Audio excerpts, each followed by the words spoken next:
প্রিয় দেশবাসী, সালাম আলাইকুম। আপনারা জানেন সাম্প্রতিক সময়ে উত্তরা মাইলস্টোন স্কুল অ্যান্ড কলেজে ঘটে যাওয়া বিমান দুর্ঘটনায় ক্যাপ্টেন তৌকির রহমান দুপুর 1:12 সময় দ্রুতগতিতে মাইলস্টোন স্কুল অ্যান্ড কলেজে বিমানটিকে নিয়ে আসতে পড়েন। মুহূর্তের মধ্যে সেখানে কালো ধোঁয়া সৃষ্টি হয় এবং আগুন ধরে যায়। আপনারা জানেন মাইলস্টোন স্কুল অ্যান্ড কলেজটি দুটি ভাগে বিভক্ত। একটি হচ্ছে ক্লাস 9 থেকে দ্বাদশ শ্রেণী পর্যন্ত, আরেকটি হচ্ছে প্লে থেকে ক্লাস 8 পর্যন্ত।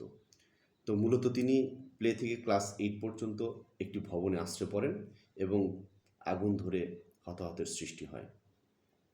এই দুর্ঘটনায় বিমান বাহিনীর পক্ষ থেকে দুঃখ প্রকাশ করা হয়েছে এবং বিবৃতি দেওয়া হয়েছে। তাদের বক্তব্য, যান্ত্রিক ত্রুটির কারণে বিমান দুর্ঘটনা ঘটেছে।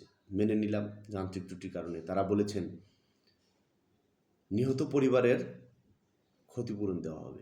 কত টাকা ক্ষতিপূরণ দিবেন আপনি? এই যন্ত্রণা আপনারা বুঝবেন না। একটি পরিবার তার সন্তানকে হারিয়েছেন।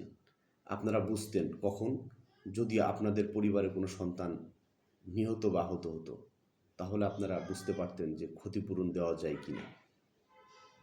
যান্ত্রিক ত্রুটি হতেই পারে। আপনি উন্নত বিশ্বের সাথে বাংলাদেশের তুলনা করবেন? বাংলাদেশে গাড়ির ফিটনেস নাই, লাইসেন্স নাই, গাড়ির চলাচলের দূরত্ব নাই, কেউ ট্রাফিক সিগন্যাল মানে না। এখানে আপনি বলবেন যে যান্ত্রিক ত্রুটি। আমি কি মিন করতে চাইছি আশা করি আপনারা বুঝতে পারছেন।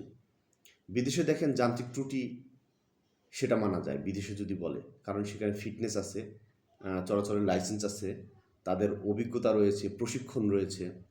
তারা অত্যাধুনিক F-35 যুদ্ধ বিমান ব্যবহার করছে। আমরা পড়ে আছি সেই MiG-29 বিমান নিয়ে। তো যাই হোক, দুঃখ লাগে professor doctor Asif Nazrul sir, আপনার বক্তব্য, আপনি আমাদের অভিভাবক, আপনি বক্তব্য দিয়েছেন তথাকথিত রাজনৈতিক বক্তব্যের মতো। আপনার কাছে এটা আশা করিনি। আজকে যৌক্তিক দাবি নিয়ে আমার ছাত্রছাত্রী ভাই বোনেরা দাঁড়িয়েছেন। আপনারা তাদের মারধর করেছেন, তাদের আহত করেছেন।